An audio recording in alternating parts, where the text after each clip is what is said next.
ہم خواتین کے حقوق کے لیے نکلے ہیں۔ آزادی کے اعتبار سے ہم یہ کہیں گے تحفظ ہونا چاہیے اور عزت ہونی چاہیے، اور ہمیں باہر سے کسی کلچر کو امپورٹ کرنے کی بالکل بھی ضرورت نہیں ہے۔ اسلام نے جو ہمیں رائٹس دیے ہیں وہ بہت کافی ہیں۔ گروپس نکلے ہوئے ہیں، ان سب کو دعوت دیتے ہیں کہ آئیں ہمارے ساتھ ملے۔ ایک عورت دہائیاں دیتی رہ گئی، کہاں تھی حکومت؟ ہم اس زندہ رہنے کے حق کی بات کرتے ہیں۔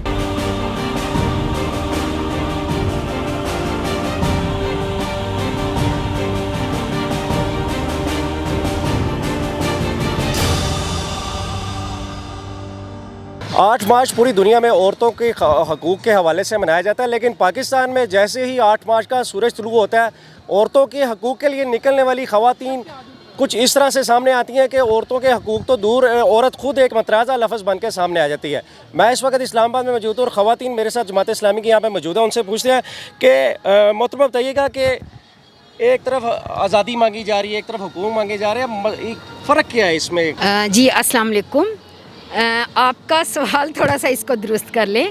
ہم خواتین کے حقوق کے لیے نکلے ہیں اور اللہ کا شکر ہے کہ پاکستان میں جماعت اسلامی ہی ایسی جماعت ہے جو خواتین کی حقوق کی بات کرتی ہے۔ گھریلو خاتون سے لے کر جیلوں کے اندر جو ہیں، جو ورکنگ لیڈیز ہیں، ہر جگہ پہ ہم خواتین کے حقوق کی بات کرتی ہیں۔ ہمیں خواتین کی حفاظت چاہیے۔ ہمارے ملک میں عورت کے لیے کوئی جو ہے وہ محفوظ جگہ نہیں ہے۔ ہم حکومت سے درخواست کرتے ہیں کہ اس قانون سازی کی جائے اور عورتیں گھروں سے لے کر جہاں ان کی ورکنگ پلیس ہے وہاں وہ محفوظ ہوں۔ ہمارا اور ہم باقی جو گروپس نکلے ہوئے ہیں ان سب کو دعوت دیتے ہیں کہ آئیں ہمارے ساتھ ملیں اور مل کے ہم جو ہے وہ عورتوں کی حقوق کی بات کریں۔ عورتوں کے حقوق کی بات کریں تو اس وقت اگر دیکھا جائے حقوق کس کو مل رہے ہیں، مرد ہو یا عورت ہو، اس وقت سب سے بڑا مسئلہ یہ ہے کہ حقوق کا نہ ملنا بھی۔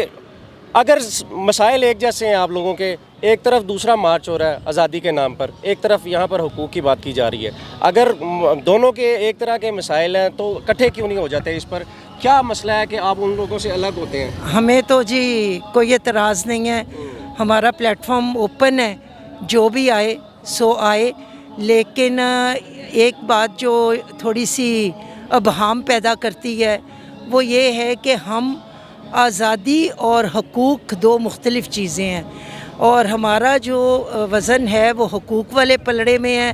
آزادی کے اعتبار سے ہم یہ کہیں گے کہ جیسا کہ تحفظ ہونا چاہیے اور عزت ہونی چاہیے۔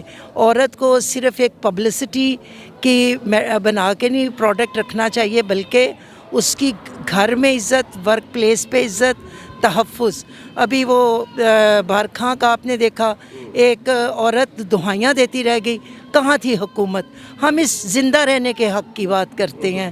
دوسرا آپ یہ دیکھیں کہ نور مقدم اس سب سے زیادہ جو جسے کہنا چاہیے کہ ماڈرن شہر، ماڈرن گھر، اگر وہ عورت وہاں پہ بچی محفوظ نہیں ہے تو جو سڑکوں پہ گلیوں میں رہنے والے مڈل کلاس لوگ ہیں وہ کہاں پہ محفوظ ہوں گے؟ آج کہا یہ جاتا ہے کہ 50% عورت ہے، پاکستان کی نصف آبادی عورت ہے، تو اس کو ورک پلیس پہ تحفظ دیا جانا چاہیے۔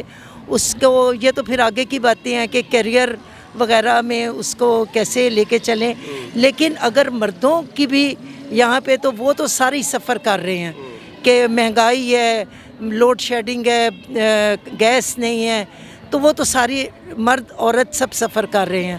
عورت لیکن گھر میں بھی برداشت کرتی ہے اور باہر بھی اسے ایسی نظروں کا سامنا ہوتا ہے کہ وہ بکھر کے رہ جاتی ہے۔ دوسری طرف یہ کہہ سکتے ہیں کہ اسلام ایک واحد نظام ہے جس کے تحت عورت کو ایک مکمل آزادی یا حقوق مل سکتے ہیں۔ یہ کہہ سکنے کی بات نہیں ہے، یہ ڈیفینٹ بات ہے کہ اسلام ہی وہ نظام ہے کہ جس نے ہر چیز کھول کے بتا دی ہے، اور آج جہاں پہ بھی سچائی ہے وہ عین اسلام ہے۔ اچھا، اگر بات کی جائے کہ جو اسلامی معاشرے کی یا اسلامی نظام کی، تو کیا آپ سمجھتے ہیں کہ عورت کو اس پر جو حقوق کی بات کریں، جب اس کا نکاح کا یا مسئلہ ہوتا ہے تو اس وقت بھی ہم مشرقی بات کرتے ہیں اور شرعی بات نہیں کرتے؟ کیا آپ سمجھتے ہیں کہ جو خواتین کو حقوق جو حاصل ہیں اس میں یہ بھی حق حاصل ہے کہ ان سے جب پوچھا جاتا ہے تو ان کی مرضی بھی پوچھی جانی چاہیے کہ نہیں؟ بالکل جب آپ بات کرتے ہیں نکاح کی تو ہمیں تو اسلام یہ شرعی حق دیتا ہے کہ عورت سے پہلے اس کی مرضی جانی جائے گی پھر ہی اس کا نکاح ہوگا. پرابلم یہ ہے کہ ہمارا ملک تو اسلامی ہے لیکن ہمارے یہاں کلچر اسلامی بالکل بھی نہیں ہے, یہاں کی معاشرت اسلامی نہیں ہے. تو جس چیز پہ ہمیں فوکس کرنے کی ضرورت ہے وہ یہ ہے کہ ہم یہاں پہ اسلامی معاشرت کو لے کر آئیں اور ہمیں باہر سے کسی کلچر کو امپورٹ کرنے کی بالکل بھی ضرورت نہیں ہے. ہمیں وہی حقوق چاہیے جو اسلام نے ہمیں دیے. یہاں پہ ایک بات میں ضرور کروں گی, آپ نے آزادی کی بات کی تھی, ہم آزاد ہیں تو یہاں پہ کھڑے ہیں الحمدللہ.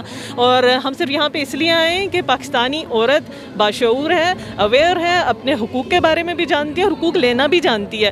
اور جہاں تک آپ نے بات دوسری پارٹیز کی تو ہمیں کسی کے ساتھ کوئی پرابلم نہیں ہے.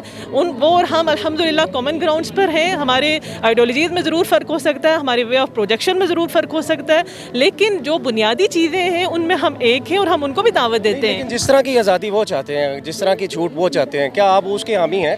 بالکل بھی نہیں. دیکھیں ہمارا جماعت اسلامی کا الحمدللہ اپنا سٹانس ہے, ہمارا باقاعدہ چارٹر آف ڈیمانڈز ہے اور وہ موجود ہے کہ ہم کیا چاہتے ہیں. ہمیں جینون حقوق چاہیے جو اسلام نے عورت کو دی. جب ہم بات اسلام کی کرتے ہیں تو پھر ہم میں اور ان میں ڈفرینس واضح ہو جاتا ہے. ادروائز ہمیں کسی سے کوئی پرابلم نہیں ہے. اگر وہ بھی اپنے حقوق لینے کے لیے نکلے ہیں تو ان کو بھی ہم سپورٹ کرتے ہیں. ہم کسی کے رکاوٹ کے لیے, کسی کے اگینسٹ یہاں بالکل نہیں آئے.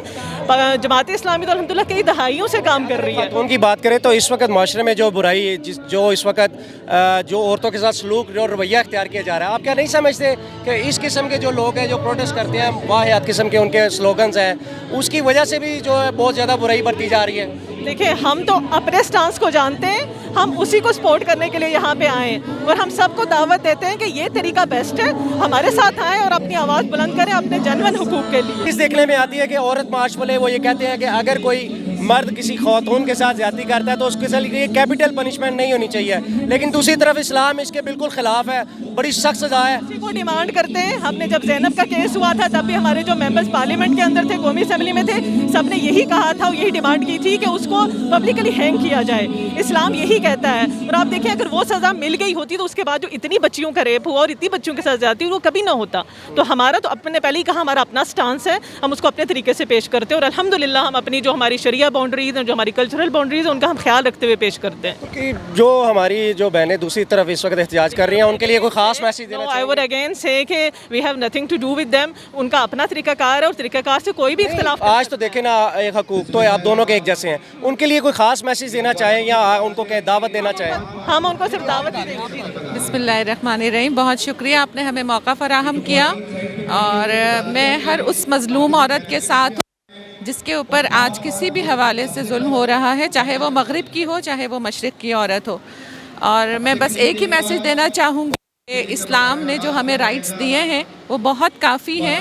اصل مسئلہ یہ ہے کہ ان کی امپلیمنٹیشن ہو, پاکستان ہو یا پوری امت مسلمہ, جہاں پر بھی اسلامی گورنمنٹ جائیداد کا حق ملے, اس کو اس کے نکاح کے متعلق اس کے حقوق ملے, اس کو زندگی میں تمام وہ حقوق جو اسلام نے اس کو دیے ہیں اور بہترین حقوق دیے ہیں. اس کو زندہ رہنے کا حق دیا اسلام نے. سب سے پہلے جو گھریلو تشدد ہے آج کہیں بھی جس معاشرے میں پایا جاتا ہے, جہاں اس کی اگر منہ پہ تیزاب پھینکا جا رہا ہے اور اس کو معمولی باتوں پر غصے کا اور جھگڑوں کا نشانہ بنایا جا رہا ہے, گھریلو تشدد ایک بہت بڑی بیماری ہے جو اسلامی معاشرے کے اندر پھیلتی جا رہی ہے. اور مرد اپنے آپ کو ایک ڈکٹیٹر اور ڈومینیٹ اس کا کردار ہے, جبکہ اللہ نے اس کو قوام بنایا ہے. اور قوام کا مطلب صرف ڈکٹیٹرشپ نہیں ہوتی بلکہ اس کی نگہبانی ہے, اس کی حفاظت ہے اور اس کے بیسک رائٹس ہیں جو اسے گھر میں ملنے چاہیے. جی بالکل, یہاں پر خواتین کا یہی کہنا تھا کہ لازمی طور پر یہ نہیں کہ جو خواتین آج گھر بیٹھی ہوئی ہیں یا مرد ان کے پہ جو حاکم ہے وہ ڈکٹیٹر بن کے زندگی گزارے. ہمارے معاشرے میں تشدد جو ہے, جو خواتین پہ تشدد ہے وہ بہت زیادہ عام ہوتا جا رہا ہے. ایک خاتون اگر گھر میں اگر اس پہ تشدد کیا جا رہا ہے تو یہ بھی ایک زیادتی ہے, بہت بڑی زیادتی ہے.